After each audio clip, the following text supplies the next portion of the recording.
So, why did the Buddhist monk deny Novocaine at the dentist? He turned down the Novocaine at the dentist's office because he wanted to transcend dental medication.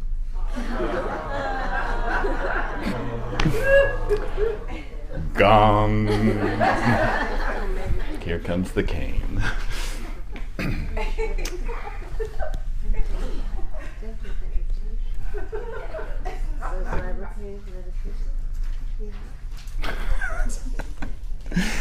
All right.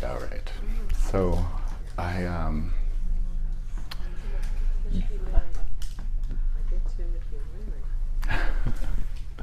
So this morning I woke up with a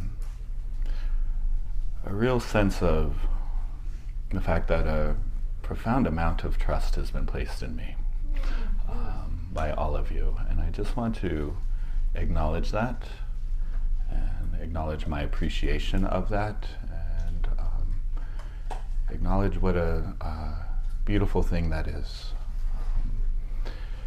That trust actually is what empowers me in this seat. I don't have any power of my own,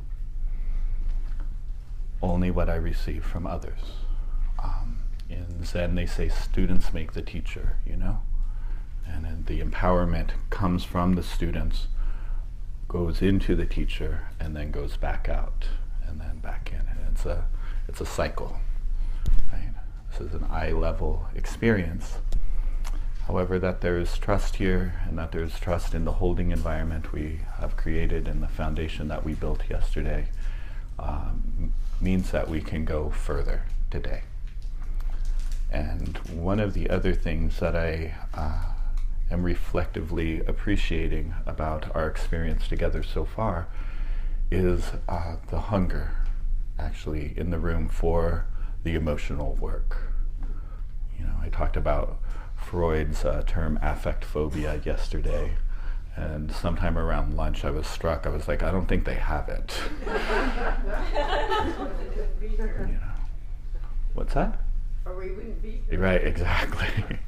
Exactly. But it's an ironic thing that is very germane to the path when you see a workshop that's on trauma, and you're like, ooh, trauma. I want to go to there.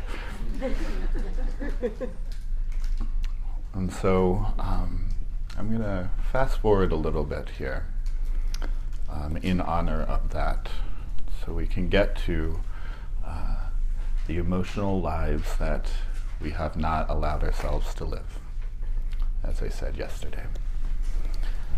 So the basic setup for the next practice is like this. So the truth is, all clinical diagnoses are just extreme versions of something that we all have going on every day. Everybody gets anxious or worried about something, but do you get stuck in an endless mind loop about the worst possible scenario that could happen, and then that repeats and keeps you up at night, or keeps you up for 3 days? That's called OCD. Or do you get so worried that you feel like you're having a heart attack and you call 911 because you think that this is really it? Because that's called panic attack, right? And then if that happens regularly, then we call that panic disorder. Everybody gets sad, but do you find yourself not being able to get out of bed for 3 days, to the effect that you lose your job or you lose friends over your inability to cope with your hopelessness? That's called clinical depression. Everybody dissociates, right? Ever find yourself pulling the car into the driveway and you're like, how did I get here? Because you were so lost in thought on your drive home, right? Or in the shower. That's my favorite, with the neti pot, right? Which nose did I do? Which nostril did I do? Or did I do the conditioner yet? Oh wait, how long has it been in? Right? But if you do that to the extent that you lose touch with the thread of reality, you lose touch with a continuous sense of yourself and what's going on in your life, then we would call that dissociative fugue, or a fugue state. So the same thing is true of what is now called dissociative identity disorder, or what was previously called multiple personality disorder. We all have multiple selves, actually, or we could say sub-personalities. I am trusting that everybody in this room, though this is true, doesn't lose track of the kind of principal personality that you embody and carry with you throughout this world. And there's some folks that don't have that luxury, that do go into their sub-personalities and think that they're real.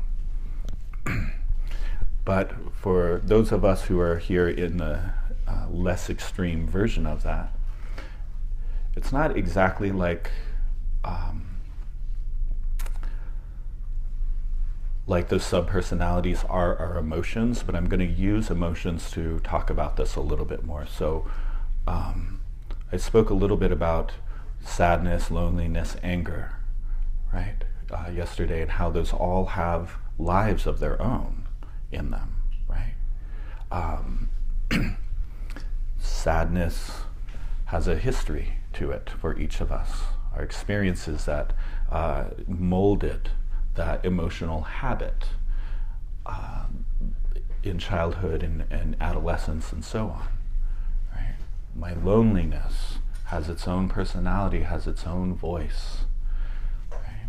Has its own history, has its own texture, has its own things, predilections, things, behaviors that it will drive me to do, right? Very, very different than anger. Anger has its own personality, its own voice, its own behaviors.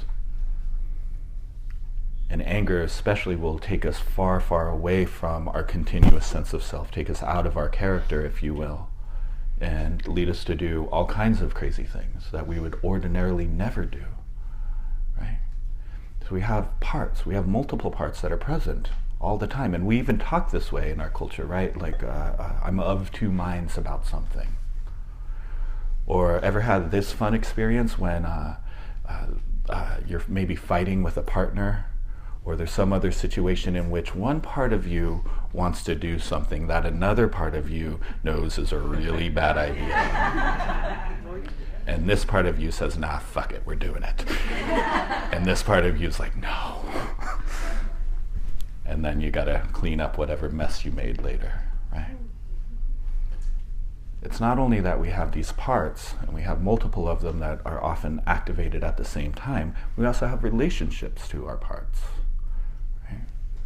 I want to, like I was talking about yesterday, I want to lock up my loneliness, my sadness. I want to stuff those feelings down. Right? I want to deny their existence. My anger, have a lot of hatred towards my anger at times, a lot of shame. How is it still this way? I've been meditating for 12 years. How is it that I still flip out? Right? Anxiety, we can have a very abusive relationship to our anxiety, right? We live in an abusive relationship with ourselves, is the truth. Right? How many parts of you do you think, I would really be down with the self-love thing if only that part of me went away. Or I would be worthy, or I would be lovable if only blank part of me just ceased to exist. If only I could just annihilate that part of me, obliterate it to smithereens. Wouldn't you like to do that to your angry parts? Wouldn't you like to do that to your lonely parts? Just never experience them again? That is, my friends, a violation of ahimsa. Actually, it's a subtle form of violence. Right? Talk about intimate partner violence. This is intimate no partner violence. Right? What was the word you used? What's that? Ahimsa is the Sanskrit word for non-aggression. Non-aggression, and would be the first of the precepts in formal Buddhism and the first of the yamas in yoga, the ethical considerations in yoga. It is what Gandhi built his movement on. It is which then inspired MLK. My first teacher, Vinny, at Against the Stream, says, we subconsciously think we can hate ourselves into enlightenment. It's true. So we have these parts, and because of our poor awareness of them, right, we tend to do something called blending, or the fancy word is cognitive fusion, right? Whatever's going on in the mind, we think we're that. And in our culture, we say, I'm angry, don't we? As opposed to, I feel anger, which would actually be more accurate, right? So we blend, we fuse with our parts, we go into them, and then all of a sudden we're governed by their personality, their voice, their predilections, their behaviors, right? I blend with my anger, and then all of a sudden I'm at its mercy, it's driving the car. So we blend, and then when we have the opportunity to unblend and we regain a sense of self, then there's all of these negative feelings we have towards, we're talking about the realm of negative feelings, right? But we have all of these negative feelings about our feelings as well, and that's our relationship to them, right? But what if we could enter into a process wherein we were able to unblend, step back, and ask all of the other parts of us, the parts that hate the anger, for example, to just relax. And what if it was possible for us to, in the face of anger, tune into our better wisdom, to our Buddha nature, if you will, to the natural state of mind, and then connect to these parts and learn about their history and see what they need, see what they want. As I was saying yesterday, we are an ecosystem, and everything in an ecosystem has a place. Nothing is out of order. And we are also born full of wisdom. We are born with Buddha nature and a survival instinct. Every one of our parts is actually working on our behalf in some way. For reals. Even the inner critic, which assails so many of us at like the exact wrong time almost every time, right? The last time I was here in the Bay Area, I taught at Against the Stream for Vinny, for my first teacher, subbing for my first teacher. My therapist from rehab was in the crowd. There was 200 people. I had never spoken into one of these Janet Jackson microphones before. And we were about to do the work that we're going to do now in this room, and I had never, taught this like kind of deep emotional work to a room that size at all, and I was terrified. I was literally lying on the floor in the office, trying to breathe the terror away, trying to breathe away the shakiness in my body and the trill in my voice and this sense of impending doom that, it's all over. This is the moment when they find out that I'm just a total fraud. This is it. I checked. Against the Stream doesn't have a back door. And the breath work wasn't working, wasn't shutting up the inner critic. It was stronger than that. And then I had a moment of clarity of like, oh, this is a part of me. Duh. It's not the real me. I'm just blended with it. So can I take a step back? And actually, what is it that this part of me wants, this inner critic? And I just listened to its voice called my thoughts, which were saying, you're going to screw it up, man.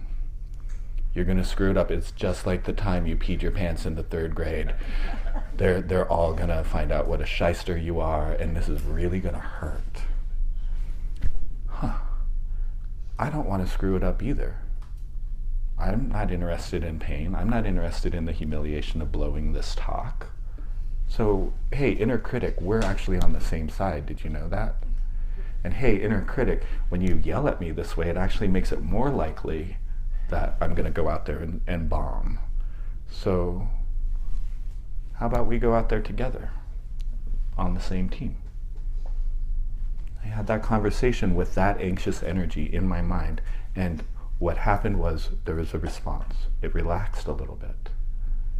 It didn't say to me, oh, I'm going to relax now. My body relaxed, and things felt a little bit better. It didn't go away. But I went out and I sat down and I opened my iPad and I started talking, and it was there. And about 3 minutes into it, it just said, oh. It just went away, and as if it was saying, I see things are going well now. Peace out. So what we're about to do is a meditation practice that I've developed. I didn't make this up. This comes from something called internal family systems therapy. And what we're about to do is parts work. And the whole idea here is that we have a family living inside of us, actually.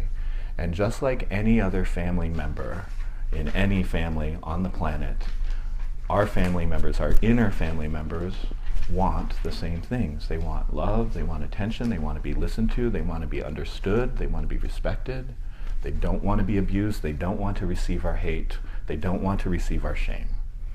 Okay? And so we're going to engage in a meditative process. We're going to trigger some uncomfortable feelings on purpose so we can work with them. We're going to see that we blend very quickly, automatically, with those feelings. We're going to work on the intuitive skill of unblending, of taking a step back. We'll see all of the negativity in our relationship. We'll ask those parts of us to relax. Hopefully get to a place where we can feel some empathy for the struggle of whatever it is, our hurt, our sadness, our loneliness, our anger, struggling inside of us. Just like another person. Our feelings are just like other people. Our parts are just like other people in every way. And then from there, enter into a conscious dialogue, actually, with the part that we meet. Generally speaking, it'll take one of two categories. There'll be a hurt part, or it'll be a part that's trying to keep us safe in some way, with varying levels of intensity. That's pretty much who we are. Love, hurt, the need for safety, and then a bunch of stories about all of that. Right? So, let's give it a shot.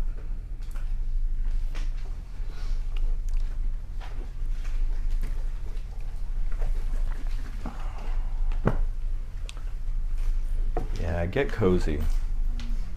Whatever feels good. Don't sweat posture so much unless you know that will help you.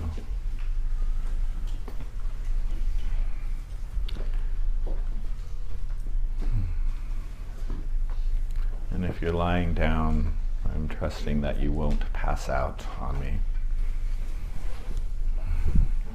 Just getting comfortable and taking some shut-eye and dropping into the body.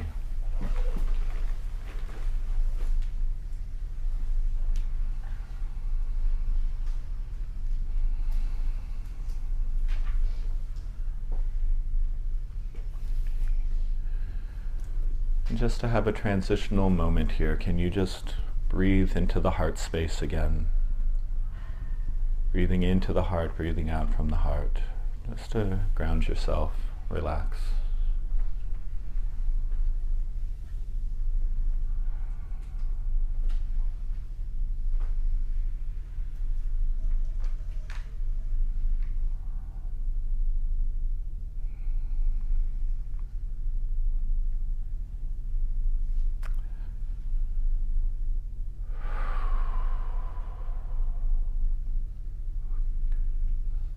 a gentle reminder that this is a totally safe space.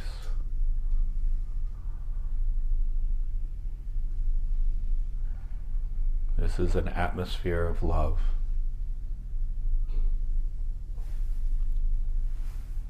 And you have a lot of support. So, I've never had anybody need to do this, but if you need to take a break or drop out of the practice and just open your eyes and not do it, you're welcome to. This is choose your own adventure. I don't think you'll need that, but just in case, you can know that that's there. Keep breathing.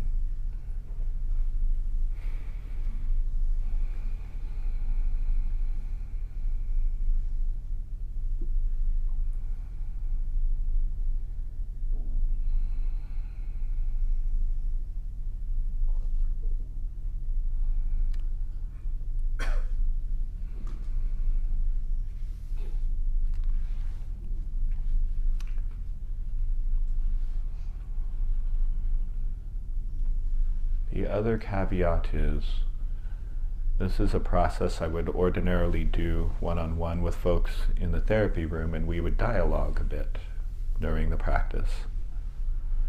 So obviously that's not going to be possible here. So the good news is this is a completely intuitive practice. The only logic to remember is what you meet along the way is a person that deserves your love. But if anything I say isn't happening for you, doesn't make sense to you, just trust your gut. And as long as you love what is, you can't get it wrong.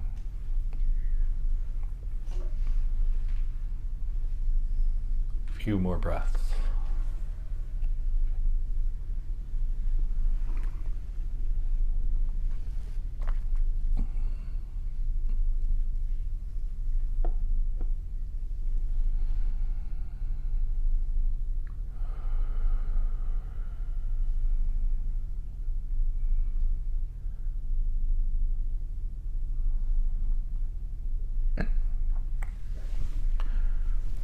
So think about a time from recent memory that you were triggered. Again, don't pick something extreme or traumatizing that's going to hijack you. This is the practice round. But some level of disappointment, of heartache, maybe anger, loneliness.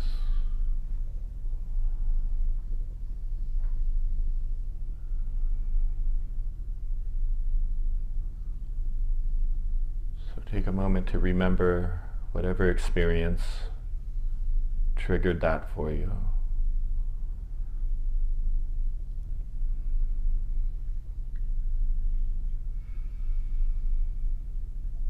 You only need one experience, and it doesn't have to be the perfect one.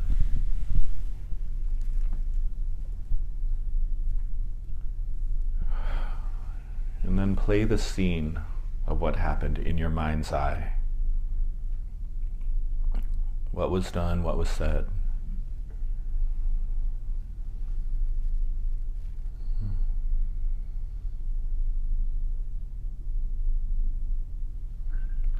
Let the feelings come. They are welcome here.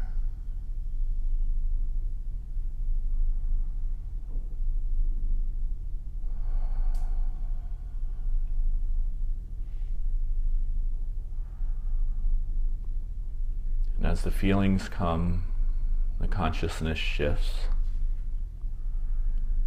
But there's also a correlating sensation in the body, isn't there?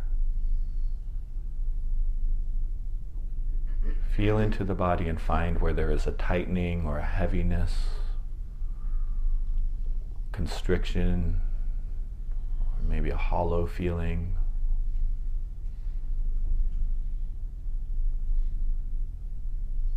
Go to the body and find where it is and what it is.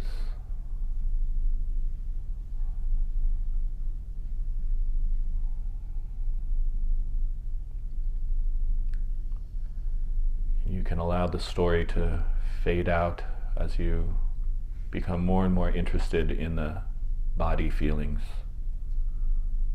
of this emotion.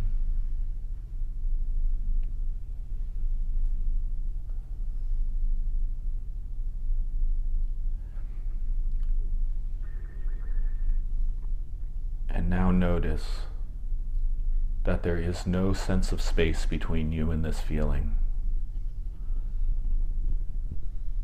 I'm rather sure almost every one of you have blended with the feeling.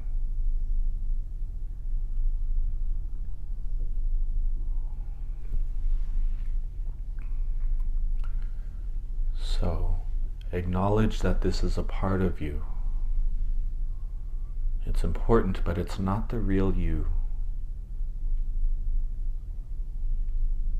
And it's just like another person. So can you take a couple of steps back from that part of you? What I'll call the target part from here on out. Okay, just see if you can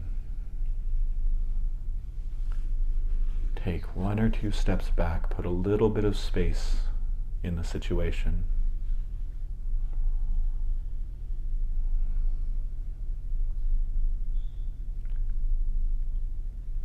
You can even let this part of you know in your mind, in your body,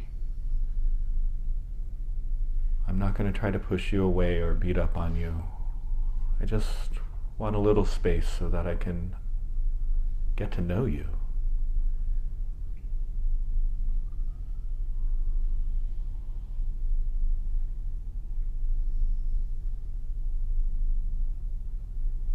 Okay, if this is all you work on for the rest of the meditation, that is fantastic. So stay at this step as long as you need to. And if you've managed to unblend,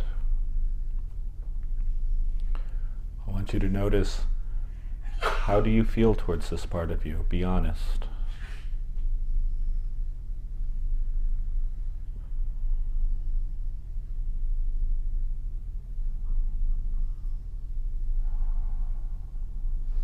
Hate it, want it to go away, sick of it.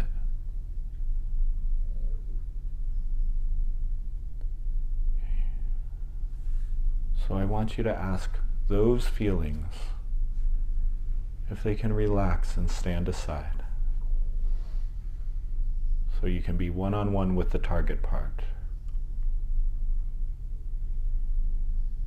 And your feelings about the feelings, just relax and stand aside in a really friendly voice. Just, hey, I would really appreciate it if you fell back for a moment.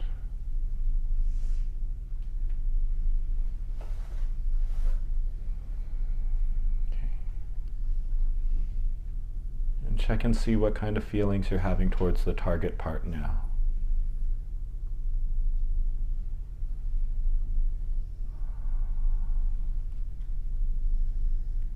And if it's negative, just can you relax? Can you relax and stand aside? And what we're looking for is a place that feels clear and open inside of you, or maybe you're curious about what's going on with this part. Maybe there's a sense of empathy. This part of you that's holding so much pain, so much struggle, or is rushing to your defense in some way.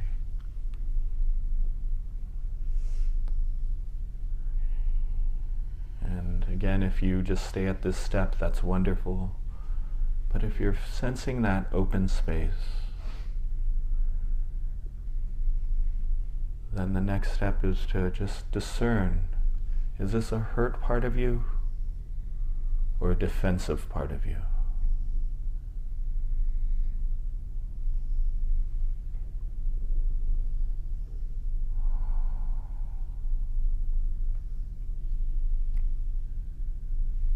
it's a hurt part of you,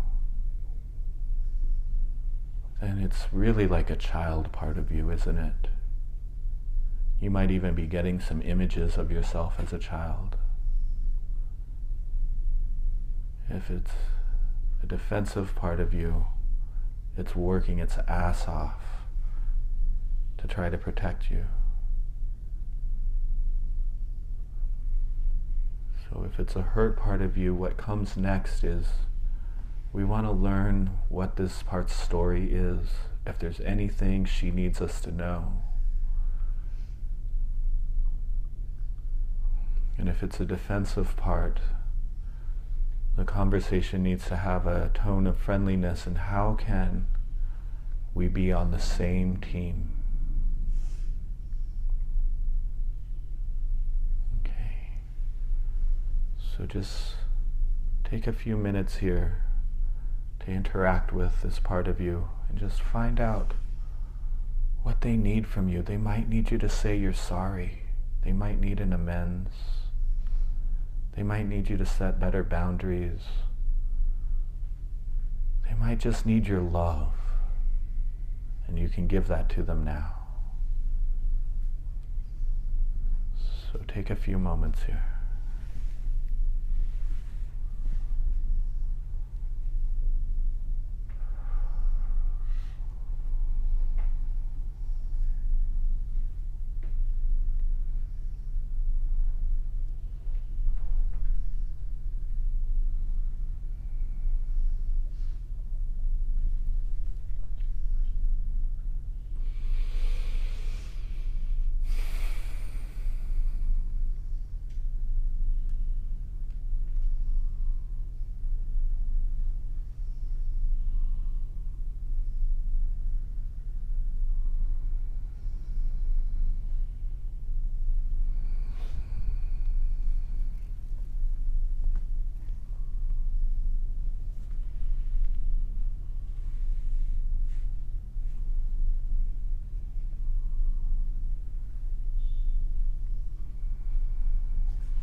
Maybe this part is throwing a tantrum.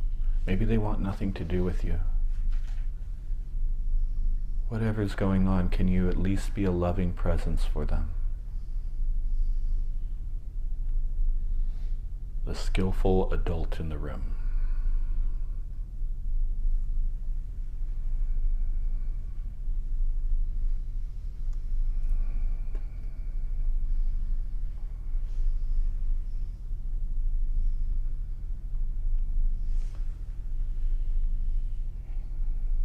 Just another 30 seconds to wrap up.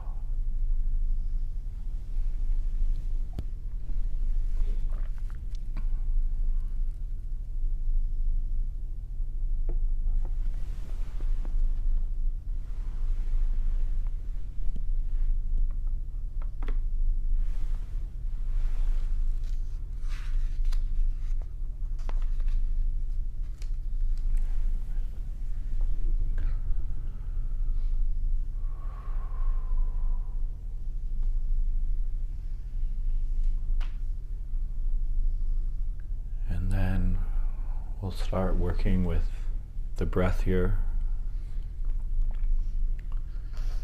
As you breathe in, imagine you're able to take away the burdens of this part of you. You're breathing that in like your breath is a vacuum. And as you breathe out, you're extending the space of compassion, which you might see as a golden light. And then you breathe in the burdens of this part again, which you might see as thick black smoke.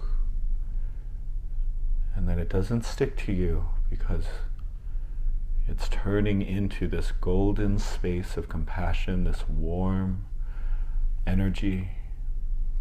On the next breath, you're taking away more burdens. The next exhale, more space, more light, more warmth. Over and over again, just stay with that process for a little bit.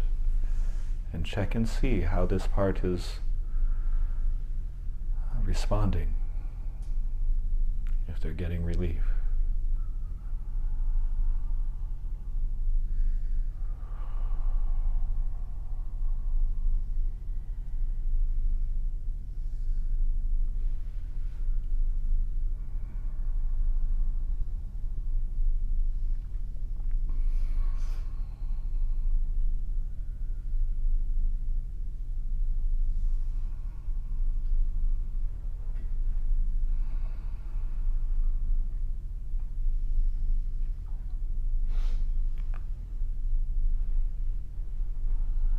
More space, more and more space.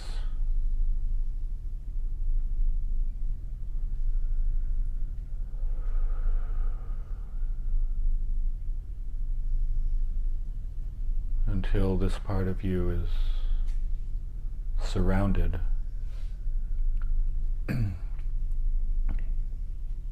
even dwarfed by how much space is being added to the situation, or growing smaller in relationship to it.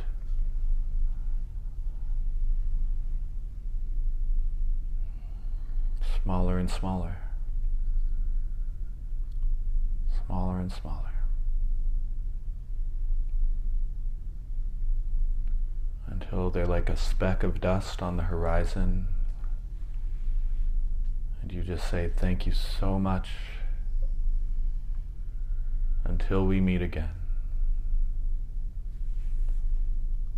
And then take a breath and just let it go. The work is done. Just ground yourself in your breath for just a few cycles here.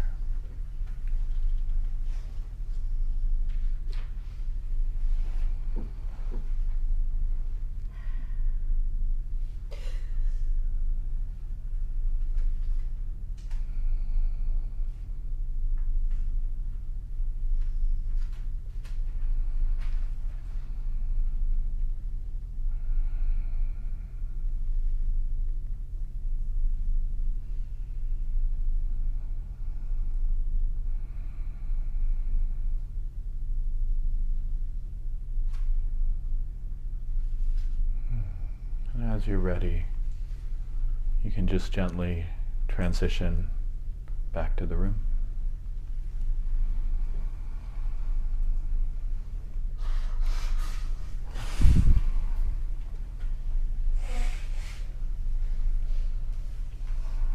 All right.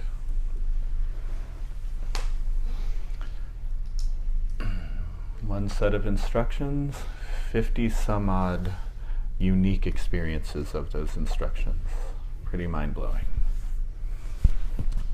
So, this is our moment to get some insight from one another, to hear about each other's experiences. No TMI required, but if there's something meaningful you want to share, good or bad, or if you got stuck at any point, I'm willing to bet somebody else in the room also got stuck at that point. And so this is our opportunity to troubleshoot this so that we can dive in and have some more productive rounds of this.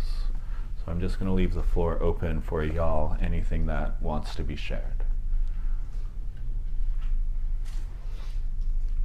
Please.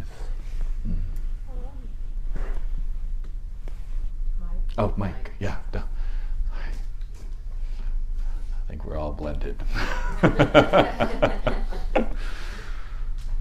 Thank you. Thank you. Okay.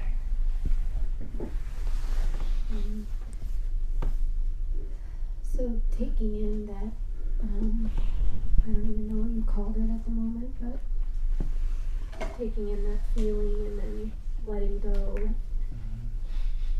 is a painful piece because it was there to protect you. Mm. And so how do you, I don't really know what my question is other than the pain of letting that go. There's also fear that will not be there to protect you anymore. Yeah, so good question.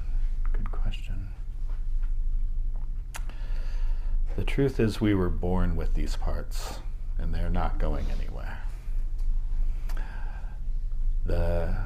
Where it gets problematic and messy is our parts carry so much of our struggle.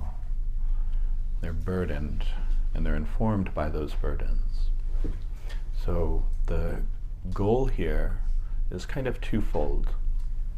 One is to help those parts become less burdened, less afflicted. And two, to get them to trust us. Because the heart of the matter really is that our parts don't trust us. One, because they've been mistreated by us. We've beaten up on ourselves so many times. And then two, because remember yesterday when I said our Buddha nature, the love that we were born with, wouldn't have been able to survive high school or grade school or neglectful parents or whatever happened for you. So those parts became conditioned. It's a common thing in the psychoanalysis to say, like we develop our defenses in childhood and then we outgrow them in adulthood because we're much more resourced in adulthood, right? But somehow those defenses are already ingrained in us, and so we stick with them. Same thing here. These parts of us, so the defensive part was conditioned in childhood when you were far less resourced than you are today. And so it thinks our emotional selves get stuck in time. They really do, and I can unpack that more in a bit. But they think that we're still that unresourced child, and that they need to drive the ship. That, our anger or whatever is really going to do the job of keeping us safe, which from an evolutionary point of view, anger does a marvelous job of keeping us safe. It's just that it ruins everything else. So that defensive part of you, we're not looking to get rid of it.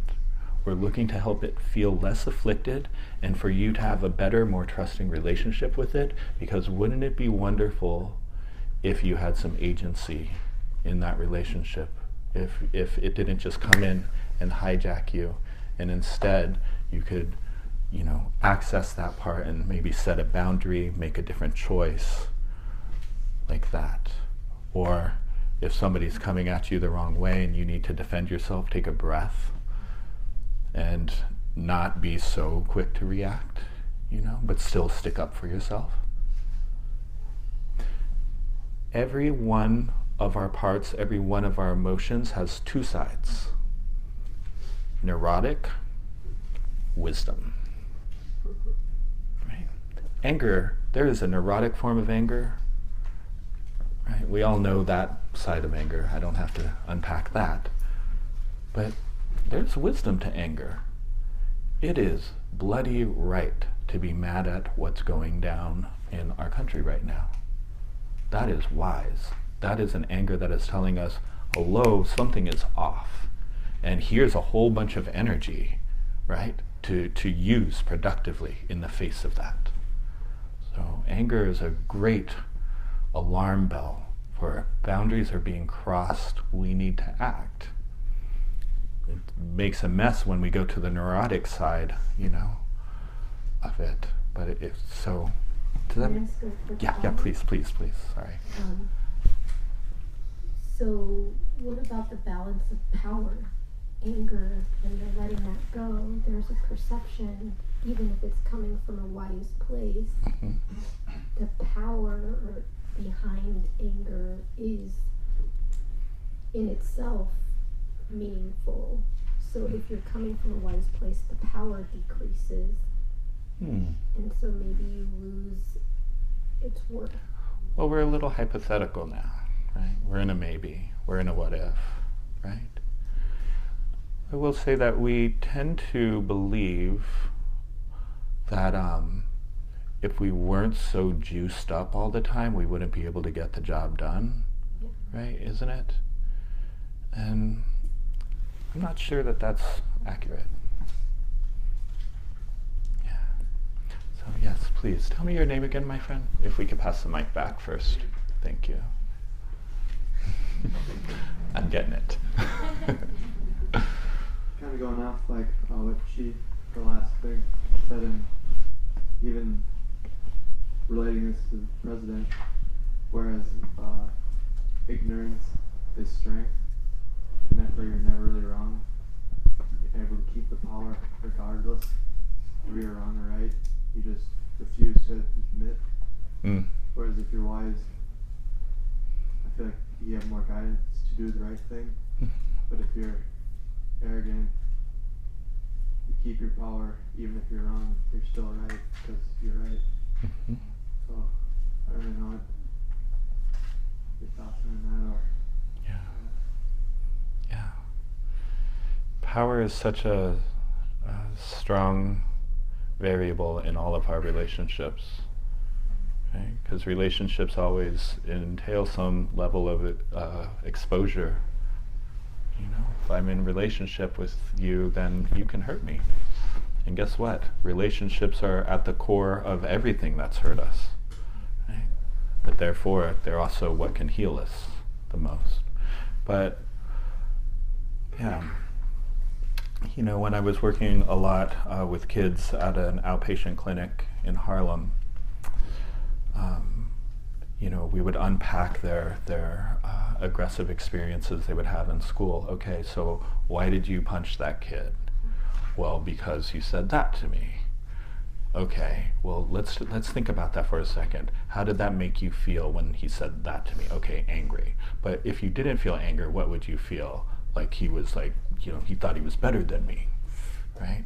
Oh, so he's going up here, and so you hit him so that you could feel up here, right? But then what happened next?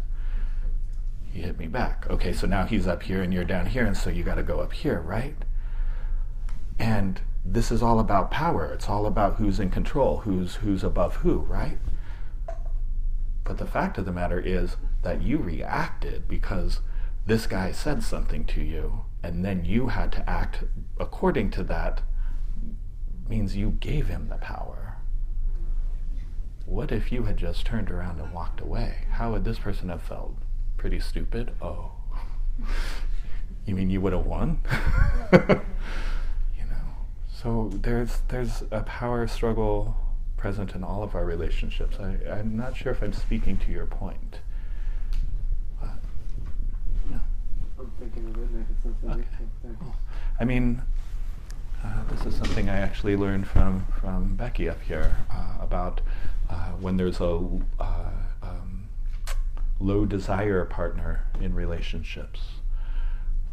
That's also a power struggle. When in any relationship, if one person wants to do something and the other person doesn't, the person who says no always has the power, right? They better, ideally. But you know, even if it's just I want to go to the movies, and this person says, I want to stay in and cook, whatever. The person who says no, I don't want to do that, now has the power, and that creates a whole dynamic in relationships as well. This person might feel bad for saying no. This person might resent this person for saying no.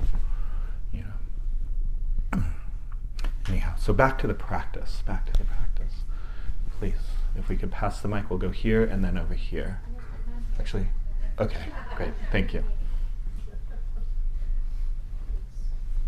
Good morning. Good morning. I had loneliness was my feeling, and I left a relationship about 6 weeks ago, and every day, usually when I leave work, it's usually about 5 o'clock, I get overwhelmed with loneliness and I just cry.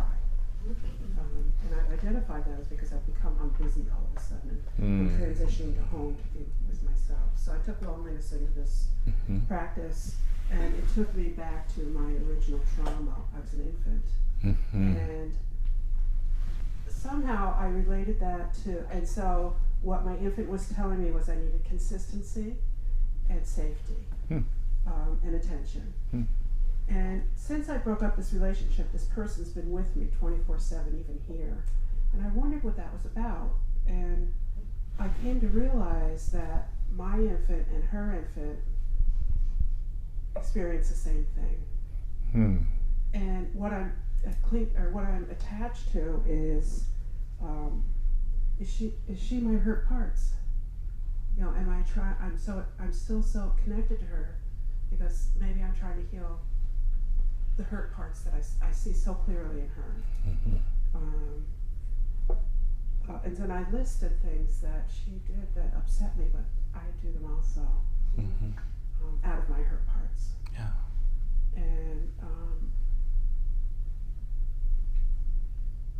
I need to be friends with those hurt parts.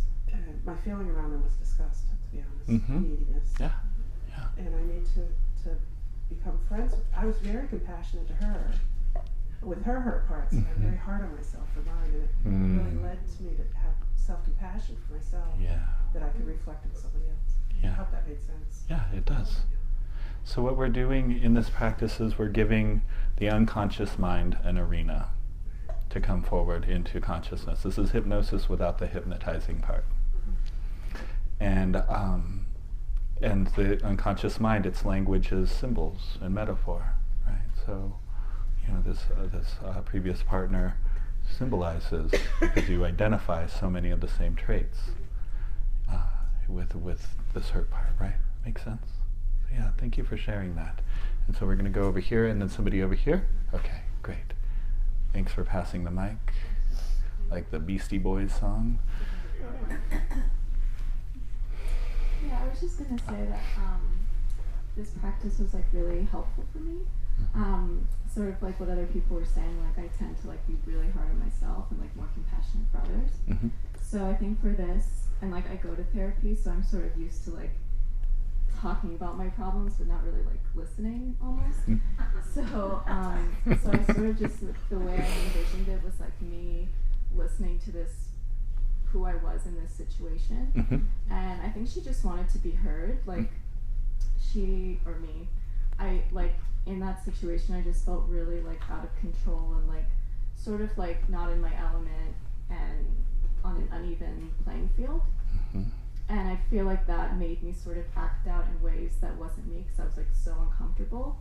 So I don't know if it's because I'm like more visual, but I sort of just imagined like listening to her and like not judging her, almost like she was like different. And then like at the end I sort of like imagined like putting like a jacket on her to like make her feel like more herself so that she could then act how she would normally if she wasn't feeling out of control, and then I like flew away. So that's fine. Brilliant. I love it. A nice use of symbolism. Actually, we need to go, if we could pass it back. We're going to go next door and then up here. I just need a little clarification. I was thinking of a trigger, and then loneliness came up, and then shortly thereafter, shame showed up. And so I was like, where do I go? Were those both the targets? And I just needed to pick one. Yeah. I got a little lost. Yeah. Anybody else have that experience of like you're creating a holding environment inside of yourself, and then all of a sudden all the afflicted parts are like, no, me. I too want the love, right?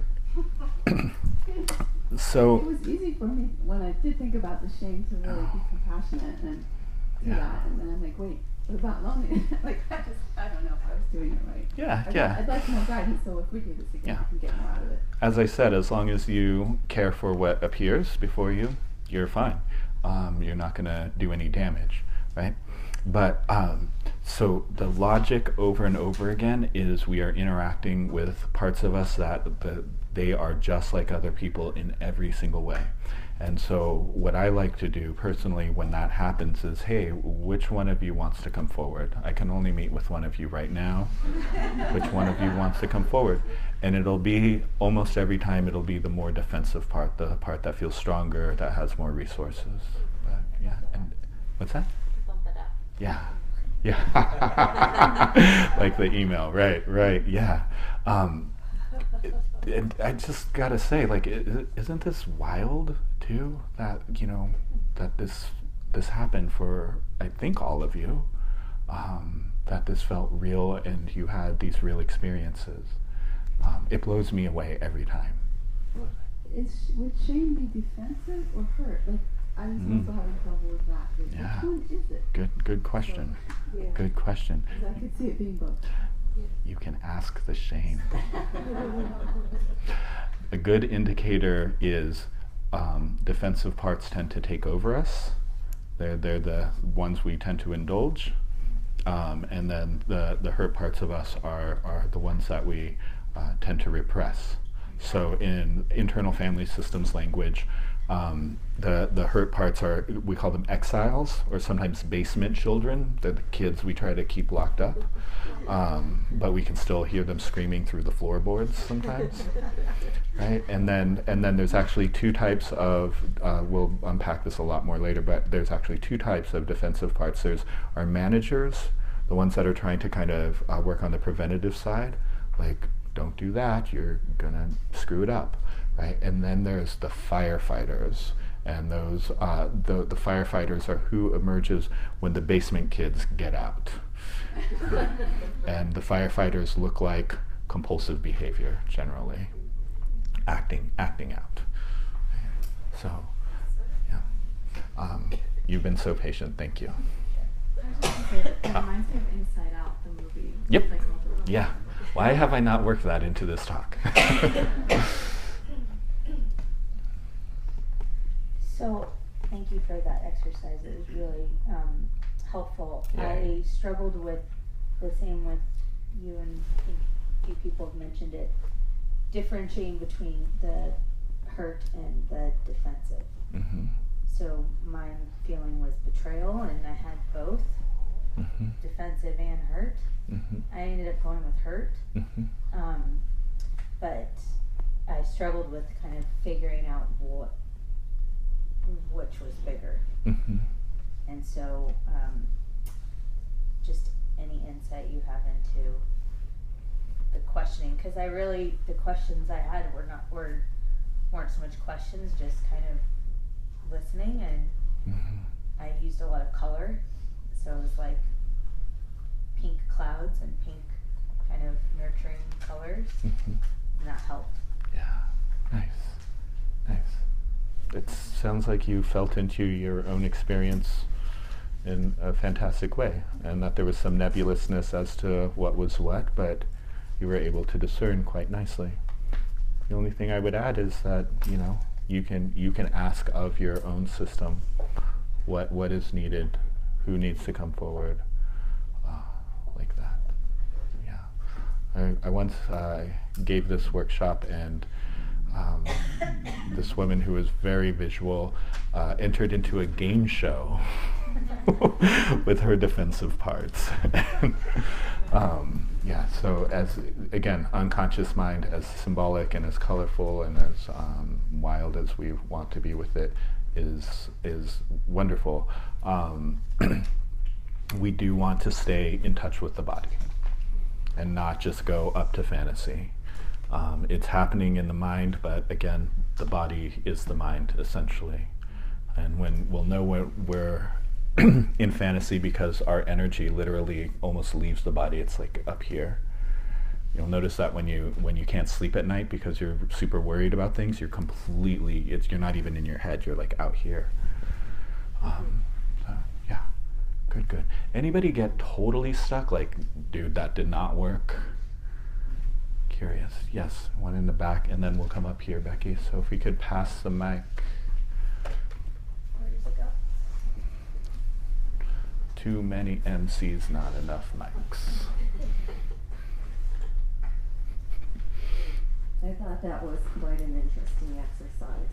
Thank you. I had a relationship issue that caused me a lot of pain, and I went into that, and I felt the pain in my heart, but then it moved down into my stomach, and I felt my stomach start to wiggle, and I actually felt my stomach bloat, and I thought that was the defensive part, you know. but what came to mind was like this large globule of fat, and I couldn't dissolve it. It was just stuck there, and there was no way that I could get it to dissipate. And I realized that I was trying to make it just vanish, go away. But I mean, I think that's where I got stuck. It's like, now what do? I don't know how to handle this.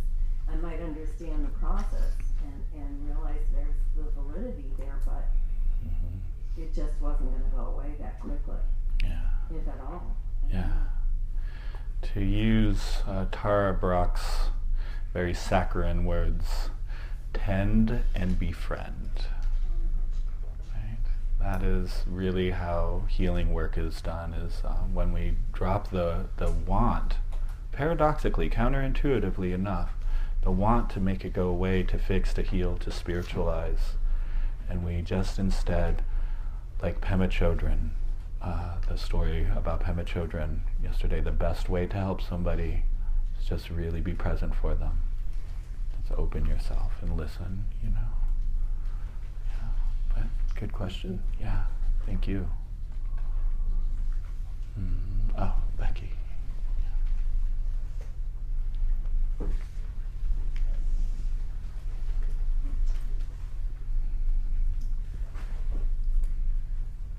I just wanted to share something that surprised me in the beginning, which was that, so anger was the feeling that came up. And then, like, almost instantly, I was, like, overcome with the desire to laugh. And I was more, like, going into the content of the story in my mind of what I was angry about. And I was like, God, this is so silly that I'm like angry about this thing, and I was watching myself like trying to discount my anger. And then when it was really helpful when you said to let go of what was your instruction? So like, I don't think you said story, but it was like something like that, like let go of the description of the feeling or whatever. So then I got to just like feel it somatically, and then I was able to go into it. But there was an almost immediate like, no, this isn't, like, I don't need to be angry about this. Yeah. So the part that you were working with was able to relax.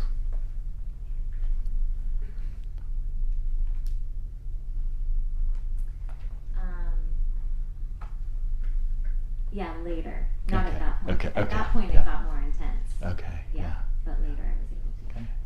Okay. Cool. Thank you. All right. We'll go 2 more, and then we're going to dive in for another experience. So, over here, please. Thank you. Thank you. In my meditation or the practice, I came about, it was an instant in which it came up that I was sad. And so I was holding, and the idea was, I'm a failure. And so I was holding that thought as this, thinking that was the one that needed some work, and that was making me feel better. And then all of a sudden there was this taunting voice said, but you are a failure. And I'm just trying to figure out, where did that one come from? Couldn't fit into the scheme. I mean, this voice was quite strong. Like, neener, neener, neener, here you are a failure. Yeah. So, who might that be? Right. God. Sorry, you just lost the lottery. That's all. That part of you.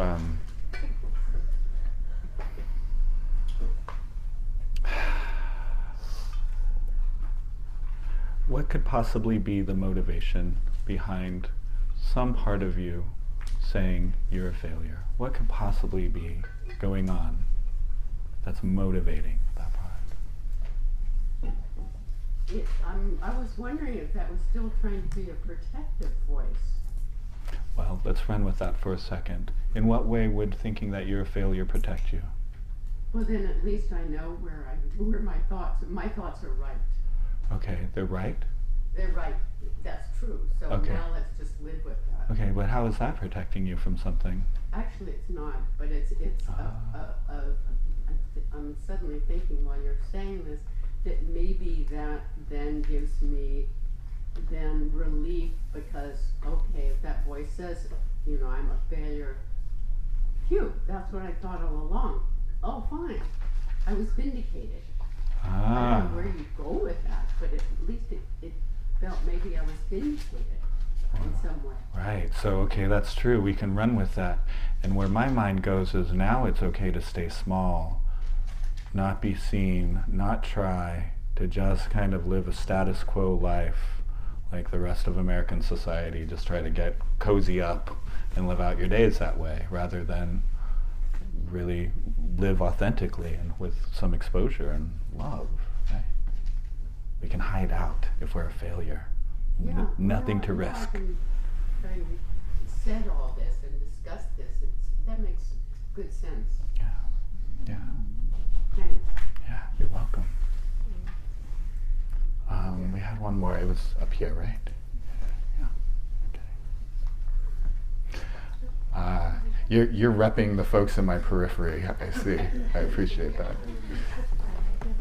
I had a similar experience to a lot of people where when you asked if it was defensive or hurt, I didn't know. I kind of labeled it as hurt, and it kind of told me no. Mm-hmm. And so I was like, no, but well, then what are you?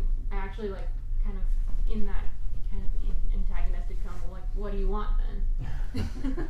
And that's when it became very clear that it was a defensive part. And for me, it was fear and anxiety. And so the image in my mind was of, you know, sometimes I have a hard time getting out of bed because I'm just like drawn up in the fetal position with so much anxiety. And my body started doing that. I started closing in.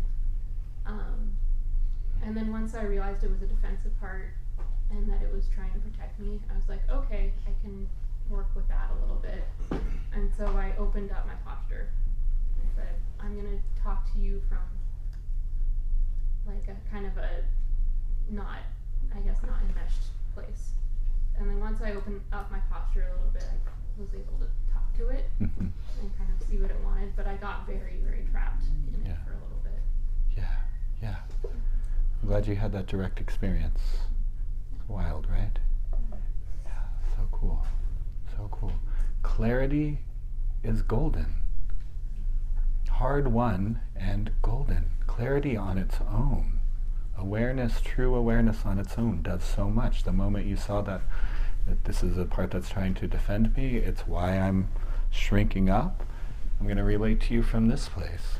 Shifts things. Yeah. Thanks for sharing that. Just in case I've turned a blind eye over here. Anything else? Okay. So it's 12. I want to go in for one more experience. Can we be quick-ish? Okay, good. All right. This is my codependent side. I can't say no. Mine was a very physical reaction. It was coming very painful from my right side underneath my shoulder blade, coming across and then pulsing up into my head. Excuse me, could you put the microphone closer to you? Yeah. Thank you. So my experience was very physical, and it came from my right shoulder blade up into my head, and I could feel the blood rushing into my head, and I almost had a panic attack. And then you said something about your childhood, reaching into your childhood memories, and then another one bubbled up right from the core and sort of popped the other bubble, which you had mentioned, hijacking all these children coming up.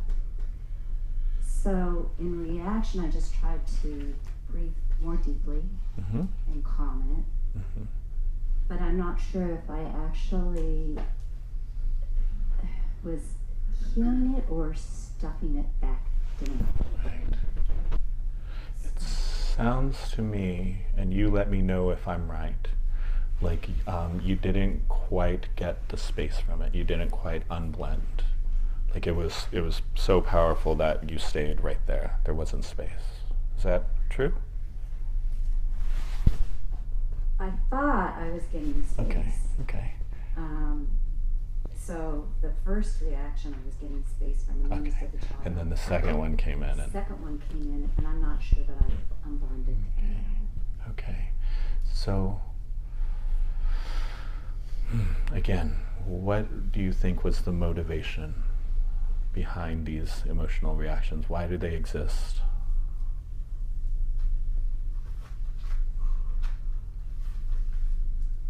Well, it's packed in there pretty well, so I'm sure it's a combination of many different things. And, but it just surprised me that the more current one was from a different part of my body. Right.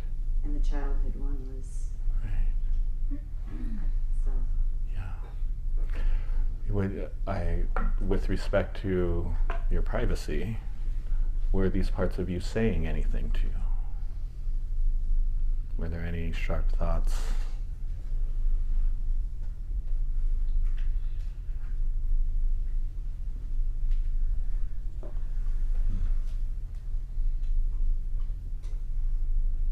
You don't have to tell me what.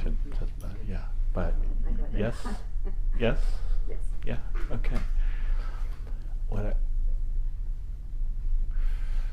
Yeah, we're gonna. After lunch, we'll talk about intrusive voices that are particularly strong like this and how to work with them. But for right now, the micro version of that talk is engage them at the level of thought and listen to what they're saying and find the logic in what that part is saying. It's not crazy, it's not irrational, there's some logic there that needs to be heard. When people feel heard, they don't scream. You know, and there's something there's some kernel of truth, perhaps, in what's being said. Does that make sense? And you can also let this part of you know, hey, I'm just here to get to know you. I see what you're saying, right? And you yelling at me like this doesn't do us any good, right? But I think you, it sounds like you handled yourself right. Like you just breathed and gave yourself some space and just kind of let it be. Yeah. We'll continue, and thank you for trusting me, which is evident by the fact that you're still in your seat. You didn't run out screaming. So. Okay, all right, yeah. In the name of lunch. Okay. All right, good questions. And I know two of you joined us for the first time during that, and did you pick up on what's going on? You pretty much got it? All right. So we're going to go in for another experience wherein we'll trigger some feelings on purpose. We'll see that we blend with those feelings. We'll work on unblending, relax our relationship to that part, and see if we can enter into a skillful interaction.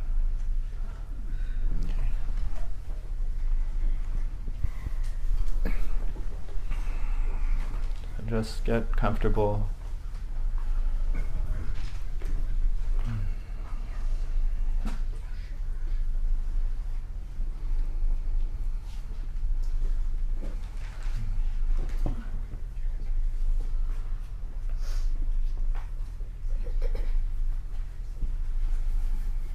Drop into the body.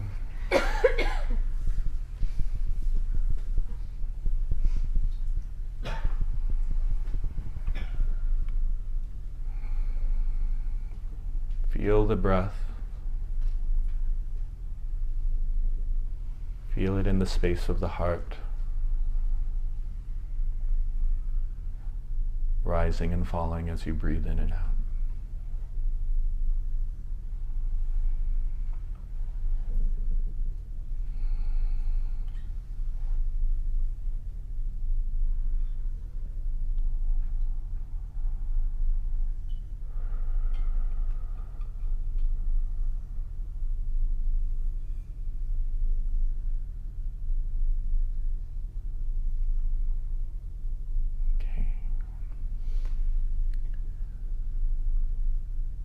You are welcome to make it less intense this time.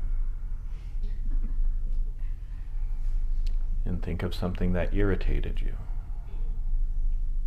You are welcome to work with the same part. You can check with your body, with your system, and see if the same energy wants to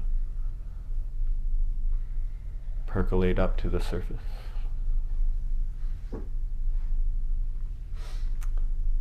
And if you're just tuning in, you can think of just something that's upset you from recent memory, not so strong that it will hijack you.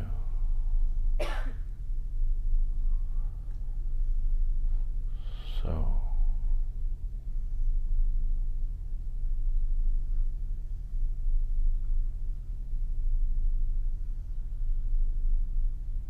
get in touch.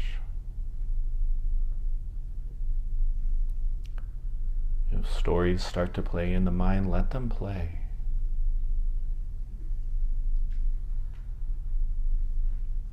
If multiple feeling tones are rising to the surface, allow them.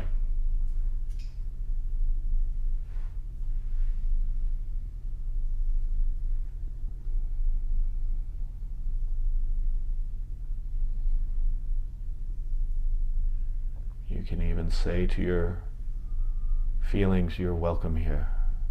I've been waiting for you.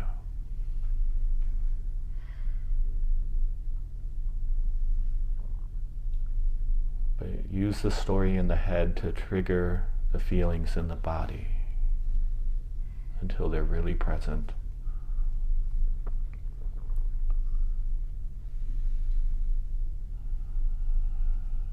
And then go to the body and feel it.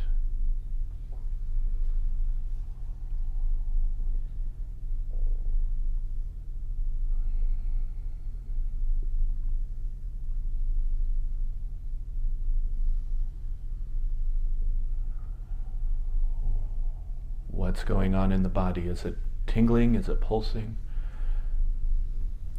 Is it sharp? Is it dull? Is it warm or is it cool?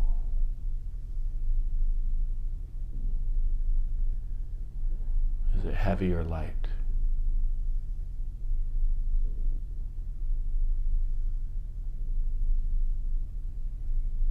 And is there any space between you and the feeling? If you've blended with the feeling, that's natural, and I want you to see if you can take a step back without repressing.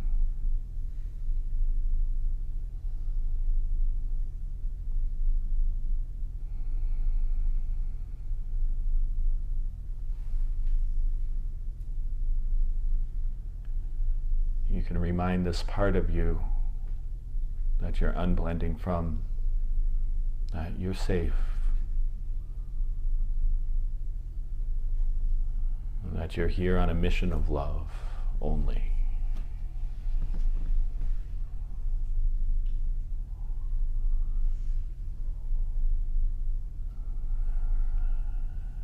And then how do you feel towards this part of you?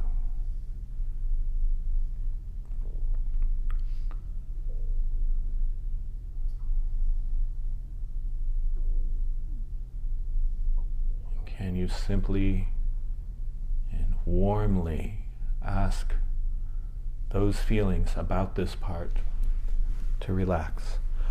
I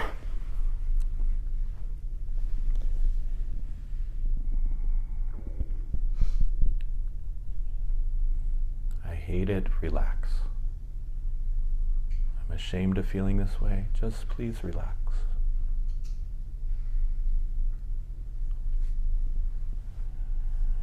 asking your whole system to relax so you can be one-on-one with this part of you that's triggered.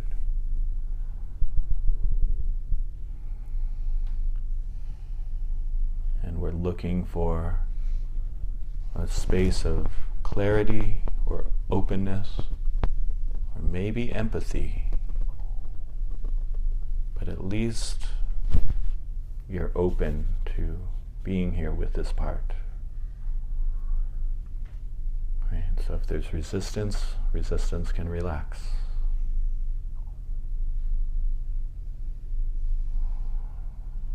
Until that open center is revealed.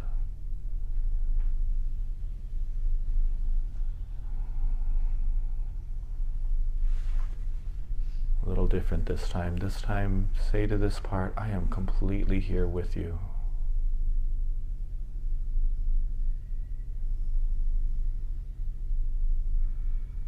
I'm so curious about who you are and how we can not be so abusive to one another.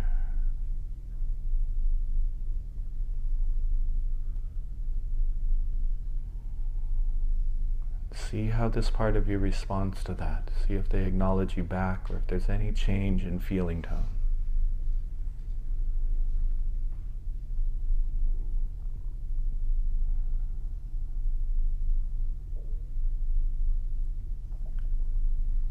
And is this a part that you try to keep locked in the basement, or is this a part that takes over in the name of safety?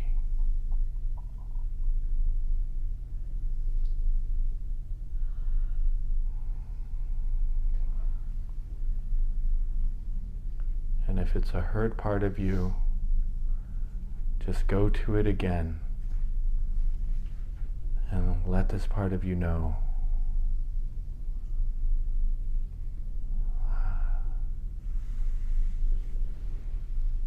that you recognize its childlikeness. And you can take that part of you in your arms and just feed it love like you would a little baby. Listen to anything it has to say. Okay. And if you have a hurt part of you present, go ahead and ignore everything else I say. If you're working with a defensive part of you, this time I want you to ask, what do you think would happen if you relaxed?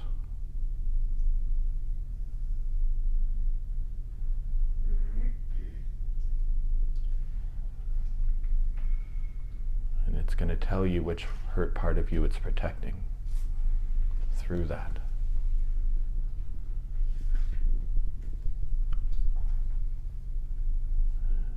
And you can see if this defensive part is willing to relax and let you access the more hurt part, so you can hold it like a child and listen to its story.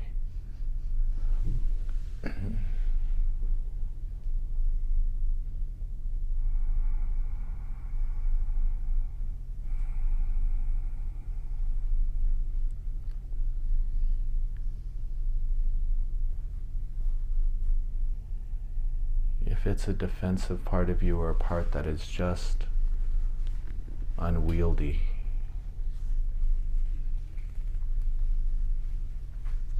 can you try to discern its motivations? Listen to what it's saying.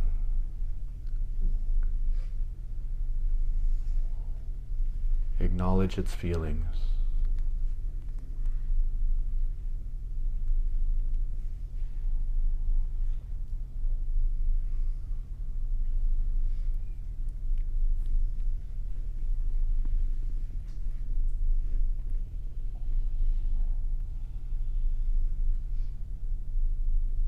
You are perfectly right for feeling the way that you do.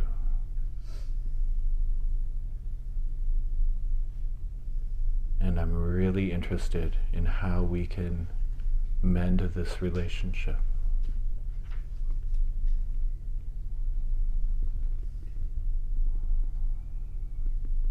Okay. So these are the two tones. Either you're interacting with a child or you are interacting with a part that needs to be befriended, perhaps desperately. So follow your intuition and have your interaction, whatever needs to happen here.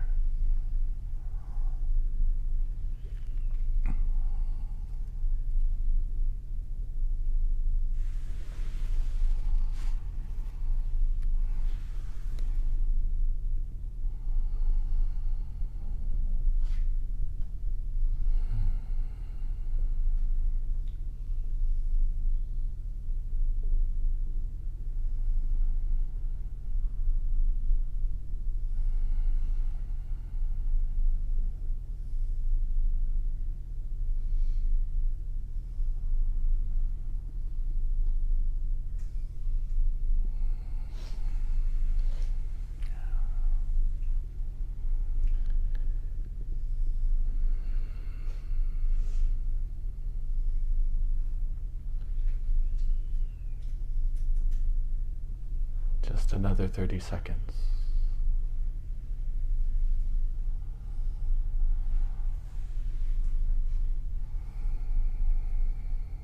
Yeah.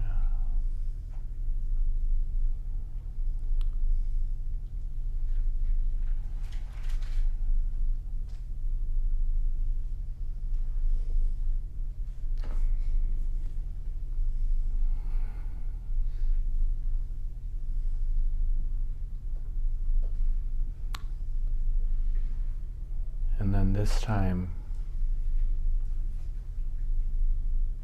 just go ahead and wrap anything up that needs to be wrapped up. And then this time, we will practice loving kindness for whichever part you're working with. And if there's multiple present, that's fine too. You can do this for your whole body, your whole system, if that's warranted, or it can be for one part only.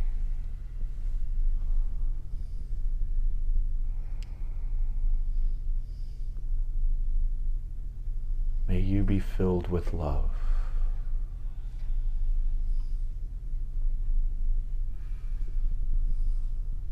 May you feel safe and held.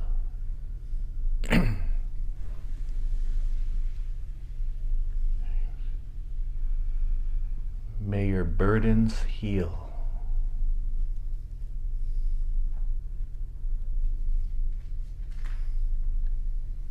And may you be free. I want you to be free.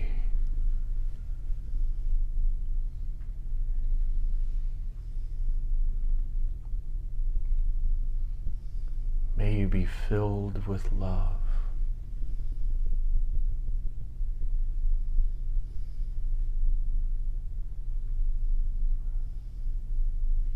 May you feel safe.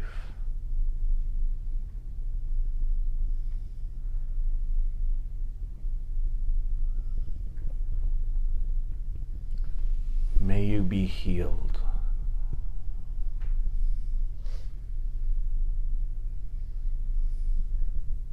May you be free.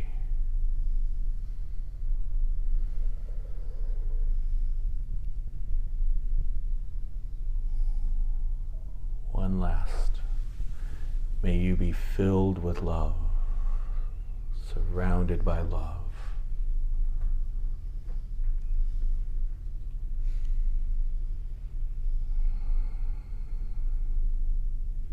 May you feel safe.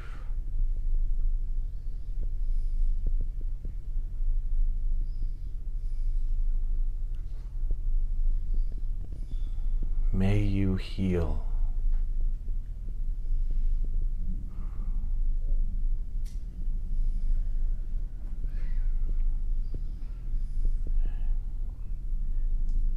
And may you be free.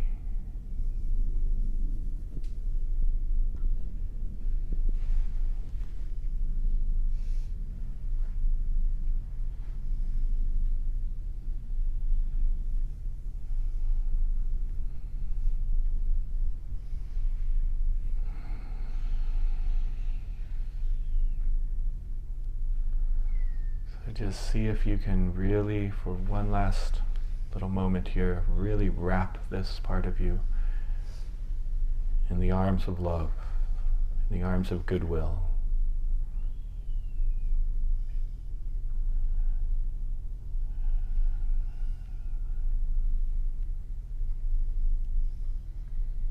And you can say thank you to all of your parts for being present. Maybe it's a work in progress, but the wisdom is there. And we can uncover it together.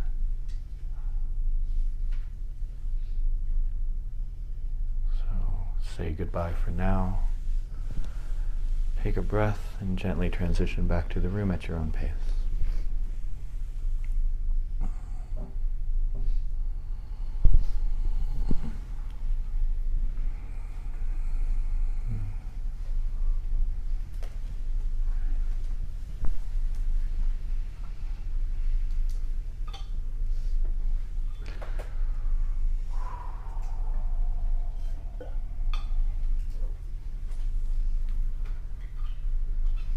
The energy in this room deepened so much on that round. So we're going to take a break in just a moment. Something tells me that might be welcome for some of you to really switch gears right now. Questions, complaints? Yes, please wait for the mic, please.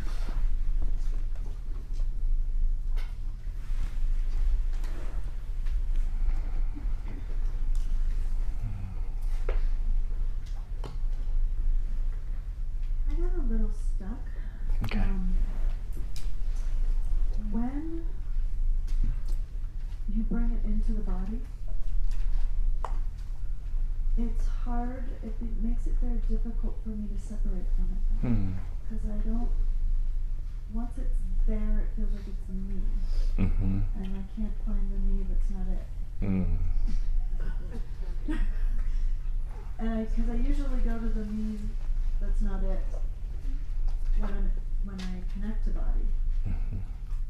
Because I connect to physical sensation as a grounding. Interesting. So I'm a little, yeah. So it's like the instruction, let go. How on earth do I do that? Right? Where's the instruction manual on how to let go, you know? And unblending is a form of letting go, right? It's a form of disidentifying, ending the fusion. And so two roads you can take. One is, if it ain't broke, don't fix it. So, you know, let's stay with the feeling in the psyche, if that helps you to have a more fruitful practice. Option number two is, hey, this is just where you are right now with it. You're working on the unblending step.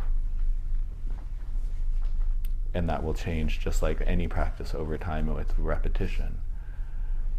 And in the first round of it, I said, you know, if this is all you work on for the rest of this practice, that's magnificent, because just being able to do that step, feel it in the body, take a step back, is a game changer on its own, you know? So, yeah. Please. And then we'll come back, yeah. Can you talk more about the difference between a hurt part and a defensive part? Yes. After lunch. It's actually, there's another unedited rough draft chapter from my book in here that is called The 4 Dimensions of Psyche. And we can go through this together a little bit later. But basically, defensive parts are always protecting hurt parts. Hurt parts are the parts of us that got roughed up in childhood, that we did not have the capacity to process or to meet fully. And so somebody had to come in and keep that kid safe, you know, figure out a way to manage, whether that was staying small or getting tough or shutting down or, you know, or acting out. So that's the basic gist, but we'll get more detailed soon, I promise. And then we had one more question over here.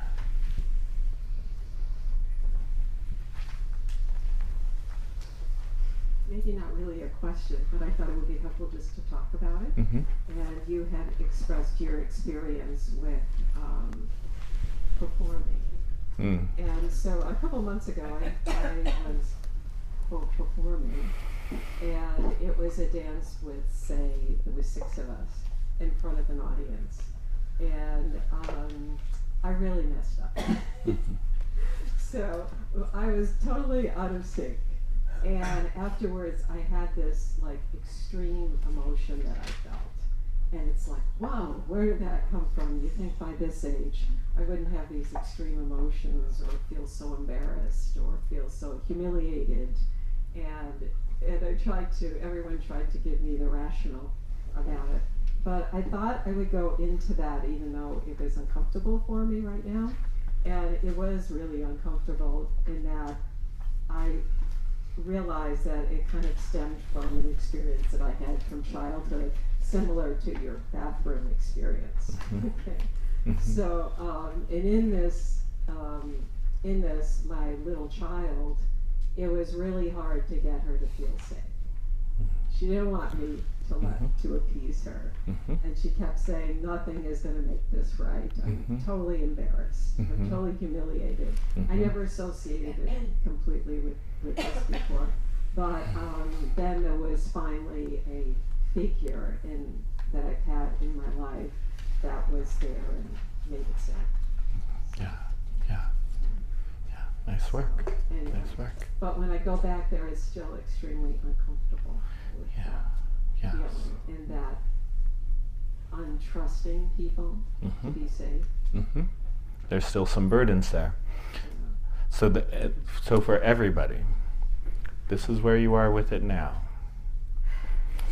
Every time you come back to this, it will change. Okay. So just in case anybody's like, oh great, it's going to be like this forever. Thanks. I'm requesting a refund. And so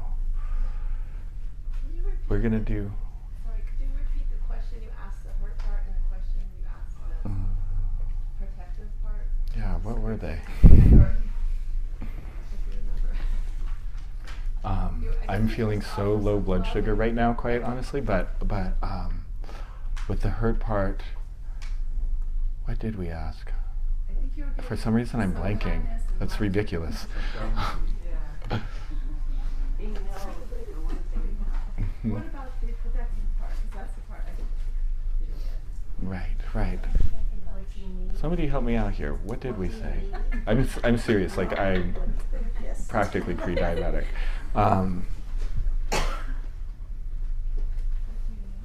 What do you need? Yeah. What the protective part we asked, what do you think would happen if you would relax? Because that will tell us what the protective part is protecting. And with the child part we just held. Right. Sorry, I blanked for a second there. Let's do just a really quick cleansing meditation to help us all switch gears into lunch mode. It's going to be 90 seconds, so no need to get formal about this. But just gently close your eyes. And I want you to just imagine the sun shining in the sky like it is right outside. Crystal clear blue sky, and the sun is shining right on your face. Sun is shining right on your face. It's warm, it's nourishing, it feels good. And maybe even the colors along the backs of your eyelids start to brighten in response to receiving that light. Maybe there's an inclination to even tilt your chin upwards to receive more of that nourishing light. And the light is shining so strong, the rays of the sun so strong that the light begins to sink down past the skin layer and into the head. You feel it in the brain. You feel it trickling down your throat and through your jaw. You feel it in the shoulders. You feel it going down your arms and into your fingers. The sun is shining so strongly that you feel its warmth in your chest and down through the mid-body, down into the belly and the low back. You feel it in your pelvis. You feel it in your thighs and in your knees and in the lower legs and down through the feet. The light is shining all the way through you and down into the earth. Child of the sky, child of the earth. That's who we really are.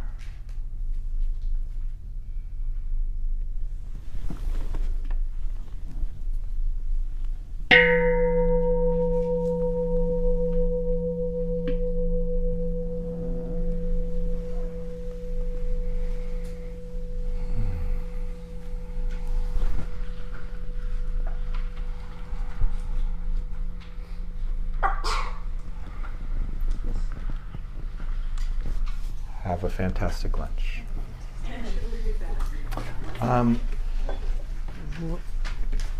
Let's take a little bit of a longer one today. So it's 12:30 now. Can we meet back here at 2? We'll do 90 minutes. Yesterday was a little brief. Okay.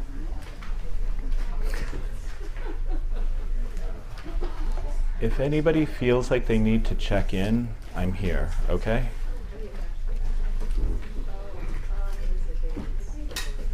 How are you doing?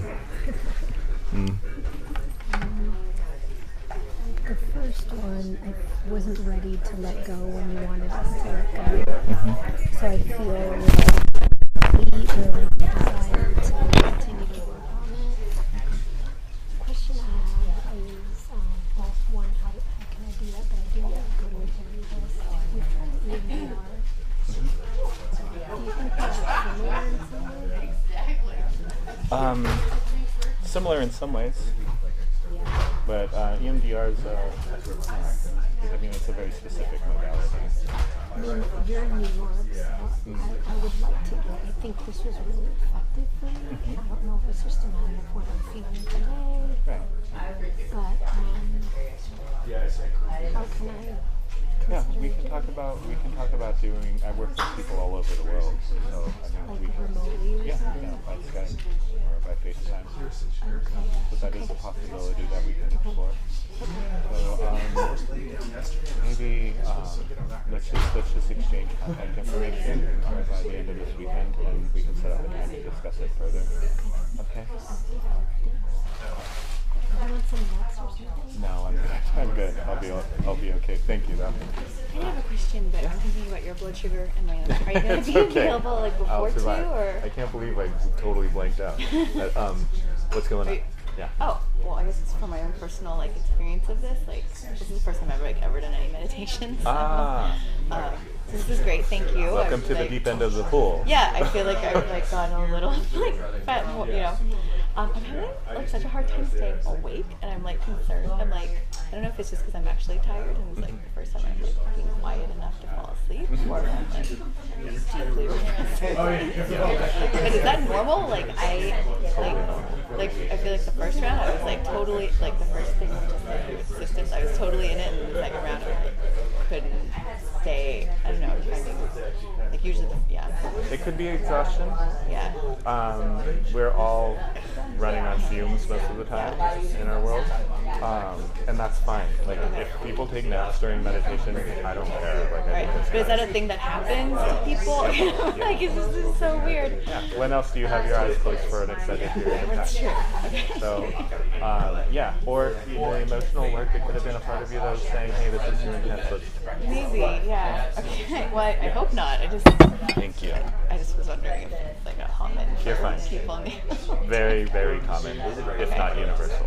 Okay. All right. Well, thank you. This is a really You're welcome. good. What's your name? Jess. Jess. Yes. Nice to meet you, Jess. Yeah, nice to meet you too. Enjoy your lunch. Hey, I'm Ralph. I'm new. Nice to meet you. What's your name? Dan. Dan? I'm Rebecca. Rebecca, good to meet you. Eric. Eric, nice to meet you. No worries, you're here now. Yeah. Cool. So we just wanted to check in if there's anything. I know it looks like there's Yeah, there are handouts. Where they are is a mystery.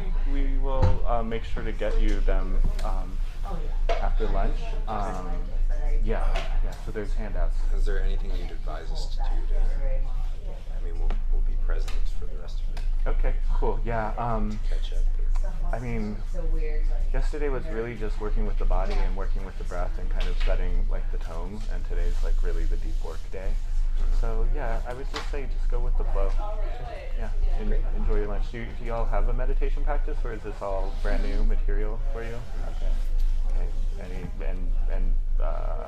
Have you done therapy before, or have some sort of emotional practice with yourself? Yeah. All right. He'll fit right in. Yeah. Welcome home. Thank you. And then for lunch, there's like a deli or something. No, lunch is provided. It's it is? Yeah. Oh, great. Yeah. I'm not exactly sure where it is because I eat in a different place, but one of the facilitators, if you just ask when you walk out there, they will guide you to where lunch is. Thank you, Ralph. Yeah, you were super welcome.